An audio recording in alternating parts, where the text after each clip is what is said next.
Good morning, everybody. We're going to start in a few minutes. Still a couple more to turn up. Hello to everybody who's here already. Very keen. Lovely to see. Working on the basis that I'm going to add a little bit of value today to your business. Now, it doesn't matter where you are in business. It really doesn't. You can be starting off. You can simply have your great idea that you want to start laying some foundations for. You could have been in business for years. It makes no difference. We're going to have a quick chat about some techniques, if you like, a few little things you can do. You might just use one of them. You might use all of them, which would be kind of interesting. But what we're going to talk about is building repeat custom, getting people not just to buy from you once, but again and again and again. And we'll run through why that's a really cool idea. And also get them to advocate for you, right? Get them to chat, because that is the best marketing you can get. Apart from the fact it's free, the validity of it, the fact that it has real currency, simply cannot be bought. Simply can't. So we'll chat about that in about, let's say 3 minutes. We'll kick off at 11 o'clock, nice and sharp, okay?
Okay, well, let's go. And to the few extra who joined up, thank you very much. Let's have a chat. Okay, repeat business. It is the best source of cash flow because it doesn't cost you a cent. And in fact, it builds your business for you without you lifting a finger. So what we're going to talk about here is customer loyalty, right? Let's just roll onto that path. And it's something that everybody strives for. It's something that every business wants because it just is a brilliant thing. If you want it, here's the 4 things we're going to roll through, okay? You've got to do more than your competitors, okay? Everybody expects and deserves quality product and good service. All right, you walk in the door and that's what you expect to get. All right, that's your right. Okay, so if you want to get people to come back, if you want to stand out, you've got to do more than everybody else. Oh, come back a second. You've got to exceed their expectations. Right? And sometimes that's not very hard. It truly isn't, because business today is such that a lot of people have very low expectations because they get rubbish service. Or the product is not that good. It's a throwaway society. You do something a little better, you stand out, you're exceeding their expectations, they come back. Right? You're going to win their hearts. And we're not going to talk for 90 minutes. This is actually a workshop that I'm going to sort of squeeze into about 45 or so. Okay, so we'll run through it, run through a whole lot of little bits and pieces, and then we'll have a bit of a chat at the end if you've got some questions or some stuff you want to expand on. And it's not about the money. Okay, it really isn't. Okay, I don't want you guys running around and spending money. That's not the point of this. It's just habits and attitude and process. It's just little things. Just step outside the box a bit and be a little bit different and just do things a little better, and you'll win. And that's the whole point of the exercise. Okay, be a penguin in the duck pond. That's really what it's all about. You want to be that happy dancing little penguin. So when I look around, they just see ducks doing the duck thing, and then suddenly there's a penguin there. It's like, what the hell's this guy on about? Okay, that's where you want to be at. Like, seriously, why would people want to talk about you? Okay, and I mean talk about you in a good sense. Okay, you don't want to give people a reason to talk about you in a bad sense, but okay, don't be vanilla. Like vanilla's ice cream. It's a milkshake flavor. Like, seriously, okay, don't be the same as everybody else. Give a customer experience that is consistently extraordinary, that stands out, that they'll remember and they'll talk about. Okay, and it's just little things. It's little habits that you just do. You change, upgrade, and you do it consistently. The way you greet and talk with your customers. You don't talk at them. You don't talk to them. Talk with them. Have a conversation. Okay, it's simple as that. Your uniforms. Don't be bland. Like, now I know uniforms are a funny thing. They're a bit tough to work out sometimes, and you don't want to be too out there. Not everybody wants to go to work in a penguin onesie. It just doesn't really rock some offices. But don't be afraid to be a little different with your uniforms. Right? Your store layout, and with store layout, also talking about your online store. How easy is it for people to navigate your store and find what they want to find and buy it and walk out the door with it or get it delivered? Just think about it for a second. Like, what's the layout like? Client education, and we'll go, this is a favorite of mine. We'll go into this a bit later. Do you actually provide anything for your clients in the way of education? What's your after sales support like? Okay, anybody can sell, but it's after sales that counts. And that's where it's a follow-up. That's where you make the big money. And it's just a case of courage, not cash. Okay, make small changes here and there, tweak a few things, do something a little different, and you get the big payoff. And that's what this is all about today. Now, this is the first thing you need to do. This will lay the foundation for everything you do in business. Okay, and not just about repeat customer, not just about customer advocacy, but this is everything. Okay, and I spoke a lot about this yesterday in the business mindset webinar, and which, if you missed it, come back next week. I'll do it again next Wednesday. Okay, understand the business you're in. Like, really, what is it you're doing? Okay, there's an example I've got there in front of you of a local hairdressing salon. Right, they are literally, I wish I'd stop doing that. They are literally, 600 meters down the road from here, and they fundamentally, like, it was an enormous change in their business when they figured out they weren't about the haircut, they weren't about the color, they weren't about the chat and the coffee and the biscuit. It was about what their customers felt like when they walked out the door. It's about the self-esteem. And once they figured that out, and that's became the foundation of their business, that's how they operated. Boom, the business actually took off. They booked out because the women that they was looking after, and it's a hair salon, so it's primarily female clientele, they had a great time and they felt like $1 million. And so they would book again because it was just so much better than the other salon where they weren't quite treated that way. And they told their mates, and their mates came back. Okay, and this is the key thing: is you got to evaluate what business you're in. What is it you really do? Do you simply build a house, or are you providing people with a sanctuary, okay? A home, somewhere where their family is safe and nurtured? Okay, that's one example. Think about where you're at. Think about what it is, like the fundamental thing you really do, because everything you do in business needs to be aligned to that. Absolutely everything. Okay, that sets your culture, it sets your performance management, it's how you deal with your customers, it's how you deal with your suppliers, it sets everything. Okay, so figure that one out and away you go. Now, value your customers. All right, I'm going to spend a lot of time today stating the blindingly obvious, because what I've found in 1 or 2 years in business is that we tend to overlook the obvious because it's obvious and we just figure that it just is, okay? And we don't focus on it. Value your customers. Well, they're gold. Your existing customers, yeah, they are absolute gold. So let them know that, okay? Just milestones, just little things that let them know that you're not taking them for granted. Because there's a ton of research out there, and the last one I found, I read the other day, showed that 70% of customers feel undervalued. Now, it's not a case of whether you value them or not, it's how they feel. It's all about the emotions, right? So you've got to continually reinforce the fact that you value their customer and you want them to come back. It's a huge opportunity to build long-term value in your business. And that's why we're doing all of this, is to build that long-term value, right? Simple diary stuff. Now, there are a lot of project management, time management, CRMs out there that will give you systems on your phone, on your desktop to monitor all this, or you can simply use a diary beside the phone. It doesn't matter how complicated or simple it is. Have a system, have a process, so you can simply follow up with customers and let them know that you value them. Not just little milestones. You know they've got a birthday coming up. You know that it's 3 years that they've been in business, things like that. Don't advance your own interests. Don't try and sell to them because they will see that coming like a runaway train. Just check on how they're going and let them know that you're thinking about them. It's that easy, okay? And a lot of this is about that not selling, not trying to push your barrow, but just letting people know that you're important to them. And why? Seth Godin, if you see any of Seth Godin's stuff, you'll know that he is a guru, a retail guru. Okay, he's dead right here. People don't buy stuff. They buy the relationship with you. They buy the story. They buy the magic. They buy the problem solving. And that's why they're doing business with you. So get that right. Now, important events. Mentioned that before. This is an easy fix. Okay, and it's as simple as birthdays. If you've got that data in your system, fine. Send people a handwritten note or a little gift. Handwritten notes are worth their weight in gold. Seriously, nobody does it these days. It's all email, it's all e-cards, it's all no touch, no emotional commitment. You send them a handwritten note in the mail. Like, seriously, nobody does that. Remember, penguin, duck pond. You want to stand out. You want to do something different. You want to show them you value them. Put the effort in. Okay, that may actually cost you $1.50. Sorry, you're going to spend a little bit of money on that one, but it's worth the effort. Okay. Something else, give them first access to product lines. Now, the product line one, I'll come back to a little later. Okay, it's not so much an important event as a reminder to me to remind you that we're going to talk about first access. Okay, and at the end of the day, you're just treating people the way you want to be treated. It's simple as that. Okay, and here we go. Product knowledge. Knowledge is key. Okay, it's a key to trust. It's a key to that relationship. So educate your customers nicely. Don't assume they know what your product does. Okay, explain to them how it's going to fix their problem, because that's why they're there. They're there because they've got an issue that they want you to solve. Okay, so just explain it to them, right? Nice and easy. Tell them how it's going to work in their specific circumstances.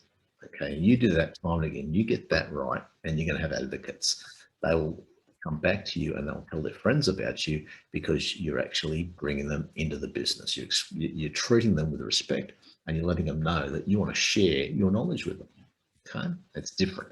Not a lot of businesses do that. You want to stand out. You want to be that penguin. Here's the key way of doing it. Now, part of that conversation is simple questioning. Okay, they've got to know that you understand where they're coming from. Right? So just use nice open questions, your educational information. All right, how, are you providing them with brochures they can take away? Is there a flyer you can give them? Is there video you can hook them up with? Now, today, video is king, right? Use your website, use your YouTube channel, use your LinkedIn profile, use your Facebook page, use Insta. Video is king. Use TikTok if you want to, okay? I'm not exactly certain that that's a long enough format to really get the message across. I can get people engaged and you can lead from there into your other channels. If you don't have these channels, don't be afraid to have a go. Okay, it's how you can engage with your customers, you can educate them, and you can let them know that as far as you're concerned, they're king. They really count. Now, solve the problem. Okay, I've probably mentioned it about 14 times already, but they're there because they've got an issue. They've got something that they need you to fix. It might be their hair, it might be their car, it might be their housing situation, it might be a legal issue, it might be that they need a new basket. It doesn't matter. They've got a problem. Oops, don't sell to them. Now, I'll find a way to put this across nicely, not too bluntly. Yeah, here we go. Just fix the problem. Okay, don't oversell. Okay, you see it happen too many times. Do you want a Coke and fries with that? The classic McDonald upsell. Okay, upsell and cross sell are fine if there's a legitimate need, and if you've discovered that need as part of your conversation with your customer, that's fine. But if you're simply trying to push another product line because it complements what they've got, but it doesn't solve the problem, then you're really wandering down the path of drama. Okay, you will lose them because they'll felt they've been sold to, that really you just want the money out of them, and there goes the relationship. And it is so hard to recover from that. So hard. And not only is it hard to recover the sale from that, it's that by burning that relationship, you lose the advocacy. And in fact, they may indeed be an advocate against your business because they walk in there and they'll tell their friends, all that happened was just try to flog product to them. Don't be a product flogger. Right? Just don't do it. Solve the problem, and that's it. Okay. Don't go any further than that. If there's more, discover it as best you can, expand everything out, but hit the line at solving the problem. I tell you, and you want to build long-term trust and loyalty, you want to get your customers on side and talking to you. When you can't fix it, tell them you can't do it. If your product is not right, tell them so.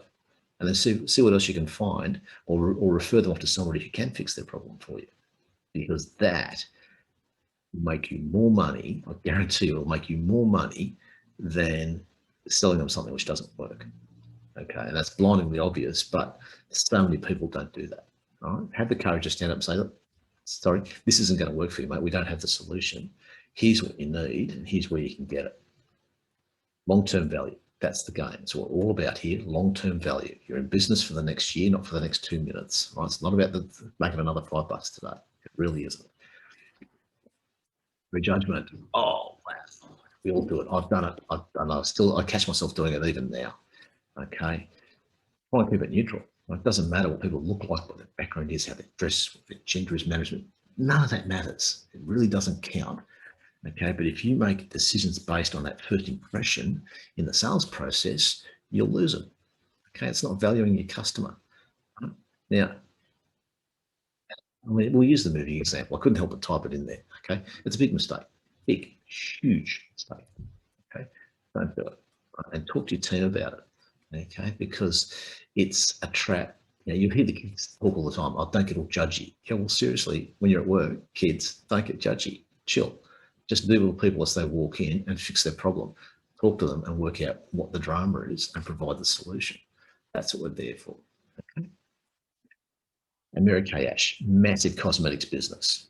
Now, you want repeat custom, cosmetics is your game. Okay. Women use it and then they wash it off and then they put it back on again tomorrow. Rinse, repeat. But if you don't get this right, then they rinse, repeat with somebody else's product and then away you go. You're gone. Okay. So her approach was pretend that every single person you meet has a sign around his or her neck that says, make me feel important. Not only will you succeed in sales, you will succeed in life. Right? It sounds a bit glib, but it is so true. If you just treat everybody who walks in, everybody who engages with you online, that they want to feel important, and you do that, you tap into that emotional side of the business, you'll win. Simple as that. They will come back and again and again and again. Okay, and it's about that whole 70% feeling undervalued.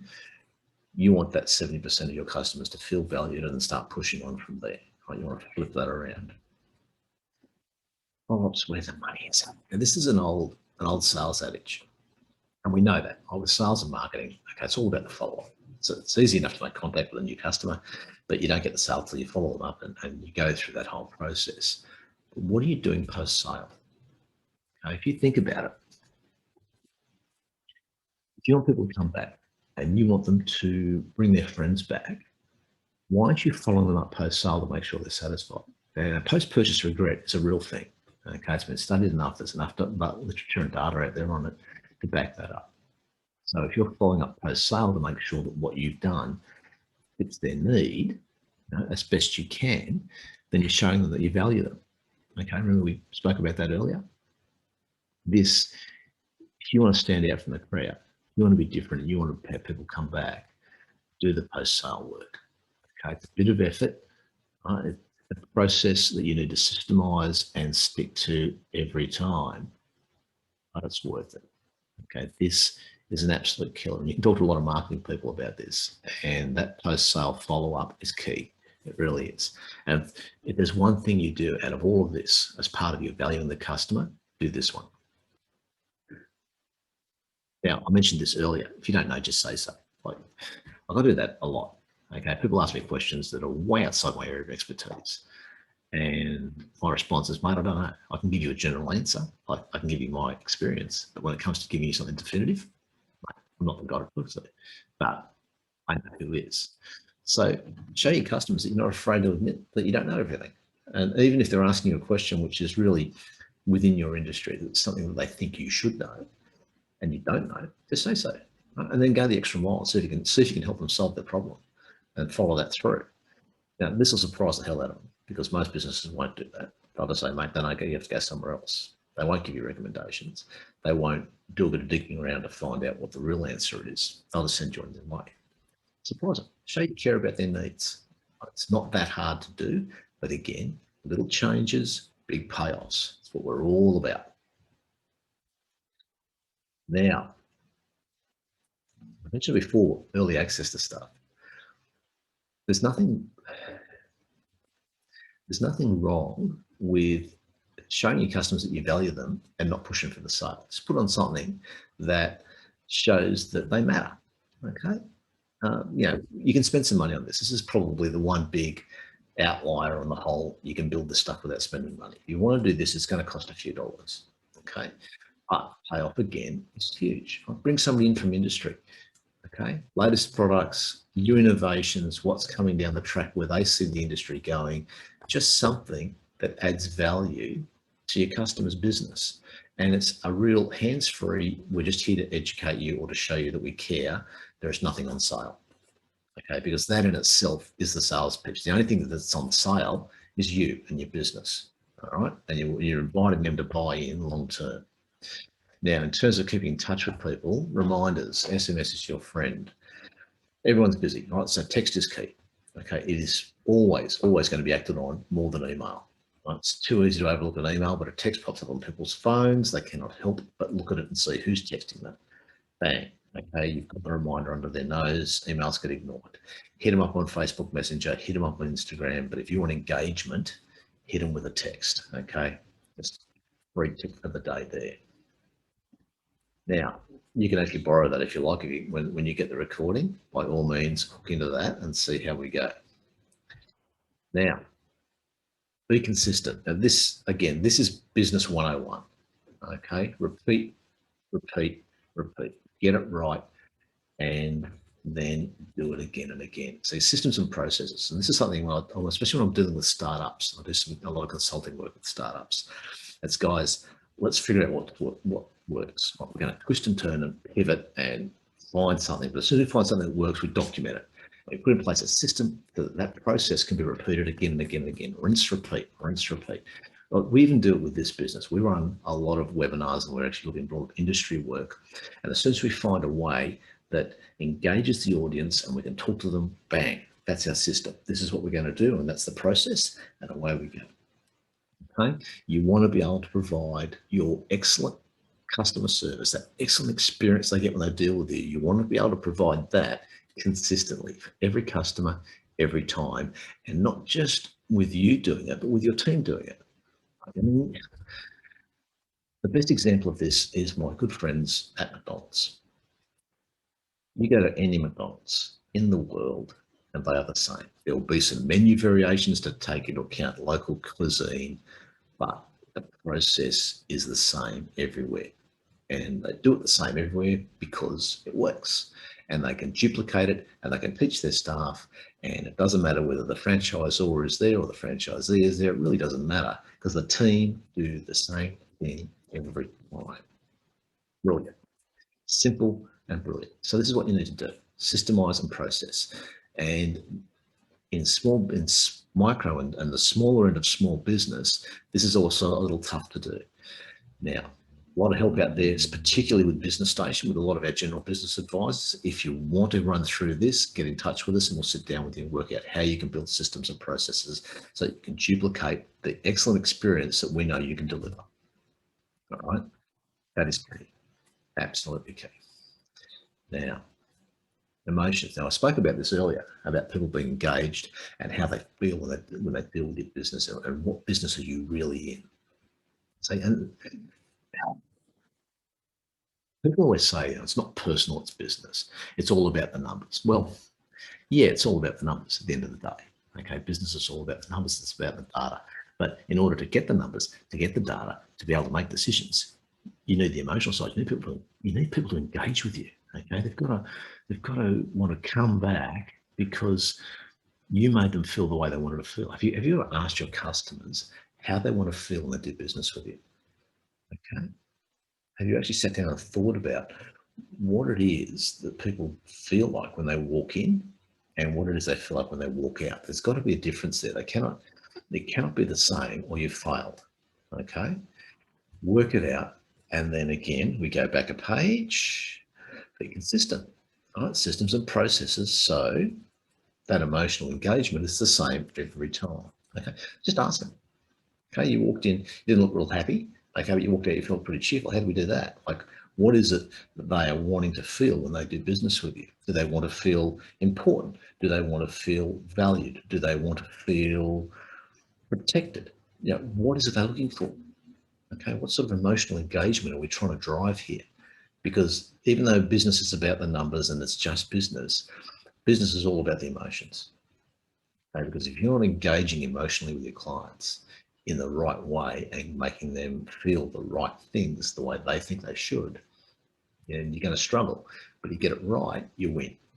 Because not only do they come back the next time they've got a problem they think you could solve, they'll send their friends to you. And that's what we're all about, is getting the advocacy, getting that free marketing with enormous credibility and enormous ROI into your business. Feedback, okay, customer engagement, we're talking about that a bit earlier. Feedback is key, okay? Now, we know you care about your customers, okay? So ask for ways to improve. And this is something actually I spoke about a bit yesterday with the stages of business and the mindset, is that you start improving your business the day you open the door. Seriously, from the first time you start, that's when your improvement process starts, because you always can and need to get better. So how can you improve? You know, talk to your customers, get feedback from them. If you want to engage with them, you want them to feel valued, you want them to have an emotional connection and be part of the team, ask them, okay? One-on-one is best, because that way you're going to get an unfiltered view. There'll be no peer pressure, there'll be no trying to conform. It's just, what are you doing? What do you think? Surveys, group events aren't too shabby, but I prefer the one-on-one. Don't rely on Google reviews. Any monkey can do a Google review, okay? And they don't even have to do business with you to do one, and they're so hard to fix up. Implement your own review system. Trustpilot and Yachtpilot, two of the big ones. They ask for the reviews and you get some honest feedback, okay? And then when you get these reviews, follow up every one of them, even if it's just a simple thank you, okay, for a good review. And as I say, check for fake reviews. Now, just to go back onto fake reviews for a second, if you're getting them, right, where people are legitimately just trying to damage your business, there are a number of people who can address that. It's not a simple process, but talk to somebody like Removify, okay, out of Melbourne, brilliant company, and they deal with that. That's their business, is getting rid of these fake reviews. Okay, now when you're giving that, just following up on the reviews when you're ask them the questions and say, okay, so if they've got an issue, just dig into it a little bit and fix it. Okay, simply thank them. If you can't fix it, say so, and then just thank them for the time they took to give feedback, because not everybody does it. Okay, the key, as always, is be consistent. Okay, when you get the feedback and you've got some issues, let them know what the outcome is. Okay, you can't always fix it. Okay, when it comes to improvement, you can't always implement their ideas. Some of them are physically and fundamentally impossible. Some of them you simply don't have the money for. Some of them are actually counterproductive to your long-term goals. That doesn't matter. What matters is that you engage with them and you start that dialogue so they feel like they're part of the team. Okay. Consistent engagement. Okay. Another favorite. I mean, these are all my favorites. So this is actually my favorite webinar. And of all the stuff I do, this is the one I love the most because it has the biggest impact and it's just little things that are so easy to implement. And this is the best one. Simple as plan A. Okay. We live in a very complex world. We know that, and it's not getting any simpler. Okay. So simplicity is valuable. Okay. It's gold, absolute gold. Okay. Not necessarily is. It takes some time. It takes some commitment, but it can transform your business. Okay. And it can give you market leadership. And the iPhone's a classic example. Okay. It took a whole lot of really complex machinery, whole complex tasks, put them into one little bit of gear, and then it made it easy to use. How simple was that? And they crushed it. Got to make it easy for the customer. Got to make it easy for the customer. Okay, so anything that you can take out is. Got a few questions there. I'll come back to the questions at the end. I've got some time at the end to deal with those, so please keep putting them up. But and I will come back to them. Now, it's all about making it easy for the customer. And can you get rid of jargon, which is my pet hate? Okay, don't use words as weapons. Don't try and show your customers how smart you are. Make it simple and easy to understand. Right? If you want to call it dumbing it down, okay, just pretend that every customer you're dealing with is me. Okay, I'm an idiot. Just make it nice and easy for me, and I'm happy. Okay, your written material from a customer's viewpoint, is it easy to understand, or has it been written by a technician somewhere in the lower Swahili region? Okay, and this is something that's a bit counterintuitive. It's not always a case of take everything out and strip back to basics, because when you do that, sometimes you end up with a task being incredibly complex because you've taken all the instructions out. Okay, do you need to add stuff in so that it is easier and simpler for the customer to implement your solution to their problem? Okay, and as always, don't forget to ask them for ideas. Okay, so the idea is to make is not to keep it simplified as such, or minimalistic, I think is the word I'm looking for. The idea is to make your solution to their problem simple to implement so that their experience with you is satisfying. Okay, a little bit extraordinary, that they went, oh wow, that was so easy. I thought it would be harder. Okay, that's the reaction you want. You want to surprise them, you want to delight them every time. So simplicity, that's an easy way of doing it, kind of. Now, know when to stop talking. Oh my goodness, this is my bugbear. I trip over this every time because I want to help. Okay, I have a passion for solving problems. That's why I do what I do. Okay, I just want to get in there and fix everything that's going wrong. Okay, in all the businesses I've worked in as an employee and in my own businesses that I've run, I've been the fixer. Okay, I've been given several business units in the past. I just go in, fix them up, make them good, and we'll give you another one to work with. But in that genuine drive and excitement, I've lost some sales. It's because we talk too much. Okay, I've talked people into sales and I've talked them straight back out again in the same conversation within about 2 minutes because I never know when to be quiet. 30-70. Okay, I know it's just something we all need to focus on. Talk 30% of the time, listen 70% of the time, and make sure that the 30% talking is not 30% in one hit. Talk a little bit, open them up, and then listen to what they've got to say.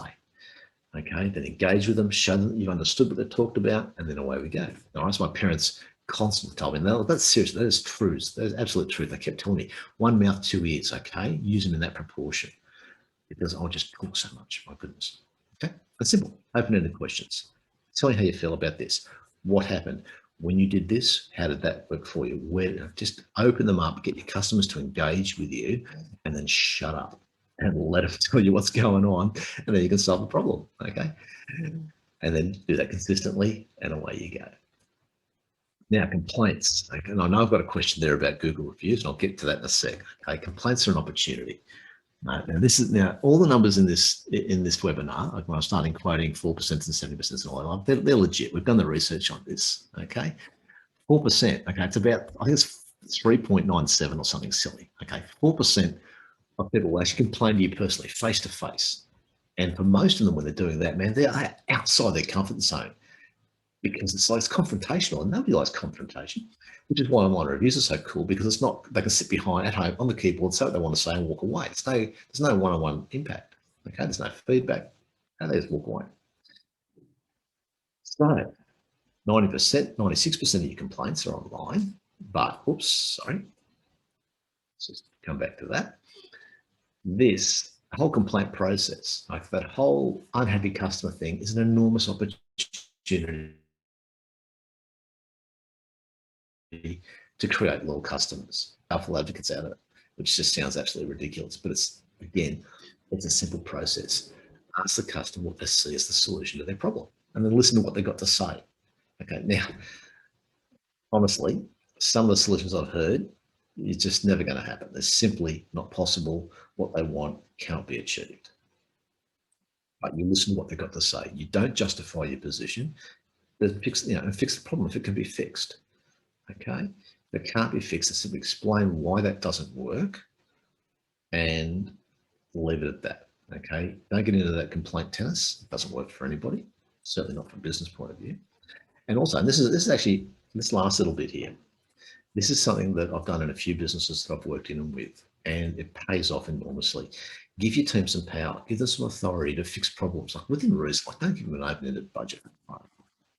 Okay, but let them deal with the customer problem at the coalface. Okay, the benefits are enormous. One, the customers get their problems fixed by the person who's in front of them. Okay, or by the person they're online with. So they're not going backwards and forwards. It's not a case of, oh, sorry, I'll have to get somebody else. Just let me get my supervisor. It's none of that. It's dealt with when they complain. That is gold, because there's so many examples in business now where things are handed off and they get back to you a month later. It's just, give your team a bit of power, give them some authority. It might cost you a little bit of money. Okay, it might. It's so much cheaper than a dissatisfied customer. And if you can turn them around with that engagement, with having staff who are empowered to do their job, you get that loyal customer, you get that powerful advocate, that the investment in giving your staff a bit of authority, it pays off. It really pays off. Okay, so complaints, huge opportunity. Get a system in place to make that a turnaround point in your business. Now, this is what we're all about. This is the whole point of this chat, is truly memorable customer service, is building in processes and systems. So when people do business with you, they just go, oh, wow, that was good. Like, that was actually really good. And they talk about it. Because everyone's entitled to good service, and no one talks about it because they expect it. They expect a good service, they expect a good product, and yeah, that's it. End of conversation. But if you do something that's memorable, like seriously memorable, they will talk about it. They will share that experience, and there's your advocate. There's your repeat custom. There's your business being built for you for free, simply because your service is memorable and you rinse and repeat every time. Okay. Take the time to understand your customers, what's important to them. Just for a second, take your focus off the sale. And again, this is something that I learned a long time ago the hard way. Okay, you always learn from your own mistakes, I've discovered, because I just find new ones to make. But I get focused on the sale, especially when I first started off in business a fair while ago. And sometimes the solutions I provided, they were just wrong. Okay, talked the customer into it, and 2 days later they just walked away because nothing happened and the sale didn't go through because it was just the wrong solution, like completely wrong, because I didn't take the time to understand the customer. Now, what I found after a little while, it took me a few months, is that if I got focused on the customer, if I actually figured out exactly what they needed, okay, and then sometimes when they're asking for stuff, what they're asking for is really not what they need. It really won't solve their problem. But once you start talking with them, you provide that service, and you solve the problem. When you understand what the problem really is, the relationship is serious. It's long term. You've got them, okay, and they'll tell their friends, and that's where you want to get to. That's what we're all about. And this is the key, okay, listening and understanding. All right, just repeat back to them. It's paraphrasing. It's nothing new. Like, this is not something I just invented last week. This is an old communication technique. Okay, we should all do it. Goodness knows, we should do it with our kids for once, just for the hell, just for the sheer excitement of it. Okay, it's just feed it back to them. Okay, so what I understand you're saying is this. Okay, how do you feel about that? Are you concerned about this? And once you've shown them that you understand what it is they're saying, now you get to solve the problem, okay? And you've got them engaged. and they feel like they're part of the team. Okay, because everybody wants to belong to something. You show them you understand, you show that they're part of the team, you've got them. Okay, it's valuing the customer, simple, easy way of doing it. Now, this is so true. Well, seriously, your customers don't care about your product. They don't give a rat's. They really aren't interested in what they want is their problem solved. Okay. Now, I have a car outside. It's a nice car, but I don't care about the car, really. It solves the transportation problem for me in a number of ways. That's what we do. We go buy a car. That's just a simple example. Okay, I buy it based on a checklist. Okay, I've got a whole lot of things it needs to do. And once it's ticked the boxes, then it's into the selection panel. If it doesn't tick the boxes, it's out the door. I don't care how pretty it is. There's no emotional connection like that. Okay, the emotional connection is to the outcome. All right, oops. She's touchy. Okay, so when you're talking to the customer, talk about what it does for the customer, how it's going to change their world, because that's what they're buying. Okay, how are you going to fix stuff? That's what they're buying. They are not buying a left-handed blue widget. What they're buying is the widget's outcome. So talk about that. That's what you're delivering. Okay, and make them smile. Humor has real power. Now, I have got the world's worst collection of dad jokes. It is substantial, and they are all cornier than a maize field. But what it does, it builds relationships, it removes barriers, and it's remembered. Okay. Use humor. Okay. People actually remember me for my dad jokes, for my really bad jokes, which, it's not bad to be remembered, because at least then we've got a relationship and they recall things. And when they've got a problem to solve, they actually call me. Okay. But seriously, we live in a pretty ordinary world, especially at the moment here in Brisbane. Lockdown's all over at 12 o'clock, apparently. Okay. This time. Right? So put a smile on your customer's face, cheer them up a little bit. Okay. Don't be afraid to stand out even a little bit. And just, I don't know if I'll mention it next. No, I don't. Okay, look, we'll just come back to this. I'm just going to hammer this for a second. Happy workplaces. You want a productive workforce who make less mistakes and are less afraid to make mistakes and then don't make them anyway. If you want them engaged, if you want to use less sick leave, if you want them to be more productive, you want all that really cool stuff, have a happy workplace. Throw some humor into it, hurry it up, because there are enough studies out there to choke an elephant that will show you that this is a massive way to build a solid, long-term, valuable business. All right? It works on both sides of the counter, both sides of the desk, so use it. Okay, if you don't have a sense of humor, rent one, buy one, develop one. I don't care, get one, because it's got power in your business. You cannot undervalue the impact that will have. Now, explain your secret sauce. Engage your customers. Okay, everybody wants to be part of something. It's human nature. We all want to belong to a team of some description. Okay, so explain to your customers why your business is special, like why what you do works. Okay, give them some knowledge and some inclusiveness, and you're going to hook them into the club. Okay, you want them to be part of the club. You want that long-term customer. You want the advocate. Hook them in. Explain a bit. Make them part of the team. Okay, and they will tell their friends, which is what you want.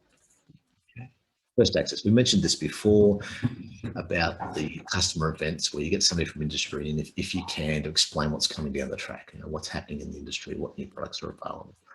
Right. Give your customers, your VIPs, give them first access. Okay. Banks are actually really bad at this. They'll do honeymoon rates. They'll get all the really cool stuff to get brand new customers in the door, and they kind of ignore their long-term value customers because they're the guys who are making the money, so they don't want to spend any money on them. Do it the other way around. The guys who are valuable, give them first access before stuff becomes publicly available, before anybody can walk in the door and buy it. Send an email out or a text out to your clients and say, hey, listen, this is going to be released on Monday because we value you, because you are important to us.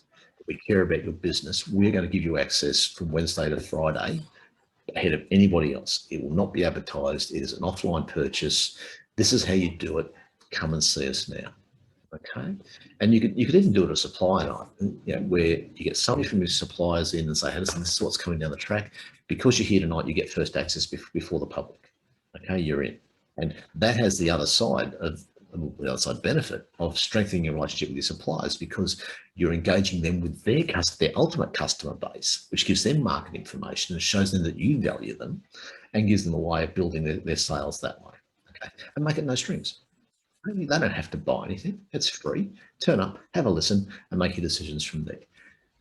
They will feel valued. It will work. I've seen it done time and again. It's a brilliant, cheap strategy. And the phone. Okay. Thank you for the Telstra for the little hook. Spark it up. Fire it up a little bit. Okay. Now I know that there's not a lot of phone interaction these days, not compared to 5, 10, 20 years ago. Okay. And there are IVRs and phone systems in place now that direct your call to various areas before a human picks it up. But spark it up. When a person picks up the phone to speak to one of your customers, spark it up. It can be simple. Just shut down the computer screen, pause, smile, and punch it up with a tagline and enthusiasm. Engage. Okay. Simple things. And I know we all do it from time to time, but this is often the first point of contact for your customers. So maximize the chance to be different. Okay. Penguins, penguin, penguin, penguin. Okay. We want to be the penguin in the duck pond, guys. Okay. Spark it up. Easy done. Simple, repeatable, easy done. Okay. Handwritten notes. Another thing I mentioned earlier, we're so impersonal these days. If you're going to communicate and you've got a second, make it a handwritten note in the mail. Okay. You want to rock their socks. You want to stand out. Do this. Cheapest chips. Okay. It will cost you virtually nothing except the chance, the risk that you'll build a relationship. Oh my goodness. Okay. And you put a smile on their face. Like, I got something in the mail. Like, who does that? Like, how old school is that? They will remember it and they'll talk to their mates about it. And that way you're going to build that long-term value. Okay. Your network. Now I do this, and I guess, and a lot of my compatriots and friends in the consulting world do this. We have a black book. Okay. And it's just people who do what I don't do. Now, there's only 2 or 3 in each category because I have a philosophy that if I send you to somebody to get something done that you've got a problem that I can't solve, I'll refer you to somebody that I trust, where we have an arrangement where I know how you will be introduced and how you'll be dealt with, and there's feedback, and you'll be looked after, and your problem gets solved. Okay, I only have a couple in each category because I don't want to give you a plethora of choices who may or may not work. I sort of some very trusted people who do the job. So do the same thing, because again, you want to add value to your customers. You're going to send them, if they've got a problem that you can't solve, you send them to somebody who you know and trust will get the job done. That builds your customers' value as far as they're concerned, that you've shown them that they matter to you. Okay, easy done, easy done. Now, in case you haven't figured out, be yourself, be genuine. Okay, the person you're seeing here, hi, this is me. I'm like this all the time. Okay, I don't have a business webinar face and then an off-screen face. This is it. If you're really bored, I'll tell you 3 or 4 really ordinary dad jokes, and that would just be another normal day for me. Okay, don't put on your business persona, because there's too much of that out there as it is. Right, talk to your customers the way you talk to your family or friends. Okay, and kill the jargon. Okay, with just let your personality loose. It's a massive thing to be real in business. It just works every time. Pricing. Ladies and gentlemen, we do not want to deal on price. You do not want to be a commodity, because once you're a commodity, you're just going down the slope of running into some competitors who have got bigger balance sheets than you and will simply price you out of the market. Okay, explain to them why you are value for money. Explain to them why they're actually solving the problem for them in the best way possible. Okay, and don't be afraid to spell out the risks of buying cheap. We do it all the time in this business. It's the case of, yes, you may well be paying me $500 a day for what I'm doing for you, but you're not buying one day. What you're buying is 30 odd years of experience in business. Okay, cheap has a cost. Okay, and if you've got customers who are solely focused on price, okay, don't build your business around them. Okay, it's a mistake, because as soon as you're a commodity, you've got no long-term value. You want customers who value what you do, so explain it to them. And when you explain it to them, you're bringing them in. It's inclusiveness. You're making them part of the team. You're showing them that you value them. Okay, and that comes down to discounting and rewards. So reward customers. Don't discounting is a way out the door. Okay, bundling not so bad, but don't discount consistently, because you change people's buying habits. Okay, now a loyalty program is a much better approach. It really is. And I've run businesses where we've had loyalty programs and they have paid off so much more than a 10% discount on everything you buy on Tuesdays. Okay, because people just don't buy on Wednesday, they buy on Tuesday instead. Now, it's tough. Okay, implementing a lot of these ideas is not necessarily going to be easy, because you're changing habits, and habits are tough to break. Okay, you need to decide what your brand is, decide what you want to be known for, and then make that the focus. I spoke about this right at the start. Figure out what business you're in and make that the center of everything you do. Everything you do. Okay. Talk to your team about it, measure your performance by it, make it the framework for your decisions, because that will change your business substantially. Talking with customers, become an industry expert. Okay. Now, I don't pretend to be an industry expert in a lot of the industries I talk about, but in a couple I am. I actually do know my stuff, and I'm not afraid to say so. All right. So with your business, set your website up to be the go-to website for your industry. Okay. Even if it's just in your area, don't be afraid to share your information, because customers then will make informed decisions and they'll get the most out of your product or service. And guess what?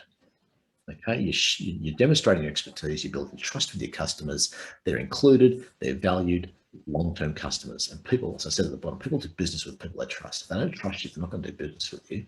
Try this for a way of making it really work, really hum. Now, happy. I spoke about this earlier. Humor, okay, happy workplace. I went through all that before. Okay, you're going to be more productive. They won't make mistakes. They'll simply fix stuff, get on with the job. They'll be there more. They'll learn faster. It's so much better. So in your office, make it a happy place. Happy pays the bills. It really does. And your customers walk in the door to a happy workplace.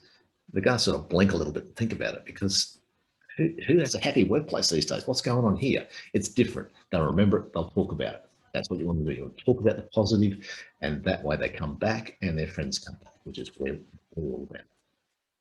Now, there is my contact details. I do have a couple of questions up here that I need to get into. So fire away, ladies and gentlemen, and let's see if I can't perhaps solve some of your problems. Okay, from one of our people. Okay, we have somebody here, so relies on Google reviews. Okay, can you put the link at the end of the survey? I don't use Trustpilot because that's who registered for. Yes, Trustpilot and Yotpo are on memory paid programs. That is true. But the joy of Trustpilot and Yotpo and those style of review systems is that they actually push the review to the client, and you get to structure the questions that the client has asked. So you can actually get a more honest review, and they tend to produce more positive reviews. People don't necessarily leave positive reviews, but they will leave a negative review. So you want to punch up the number of positive reviews to increase your ratings, because that's often a more honest approach or a more honest assessment of your business. So put a link at the end of the survey. I think that would be entirely possible.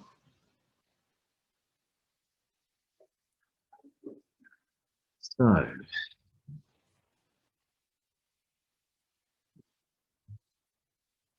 I would suggest that you actually investigate Yotpo. Okay, and if you want a link to the people in Australia who are essentially the general manager for Australia, he's actually one of my contacts, one of my friends. Happy to do that for you. You've got my contact details there in front of you. Just shoot me an email. That one there, kelby@peptic.com.au, usually works quite well. Okay, and I will hook you up with those guys and just see what you can work out, because they do have some free options as well. And I just think in terms of a review system, they're a better option. Okay, so hopefully that addresses that question. Now, are there any more? Okay, so if nobody has any more questions, I'm going to leave that sitting there for a second, but that just winds us up. Okay, a little bit early. That's okay. That's okay. So that one there, that's dealt with.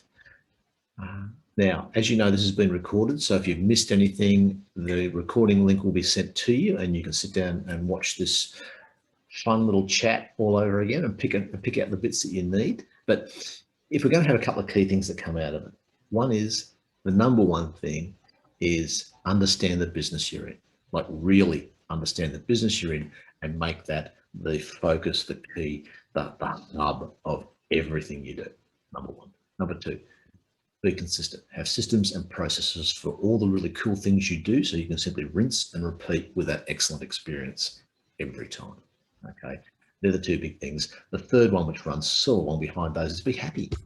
For goodness sake, make it a happy workplace. The benefits are enormous on both sides of the transaction. Okay, if you're going to pick 3 things out of all this, it's understand your business, like really understand what it is you're delivering. Make that the center of your world. Set in place systems and processes for all the really cool stuff you do so that it's repeatable. So it doesn't matter whether you're there or not, it happens anyway. And make your workplace a happy workplace. And if you're just going to pick 3 because they pay off enormously. Anyway, thank you very much for your time this morning. Yes, you can see, I have loved this. It is my favorite webinar.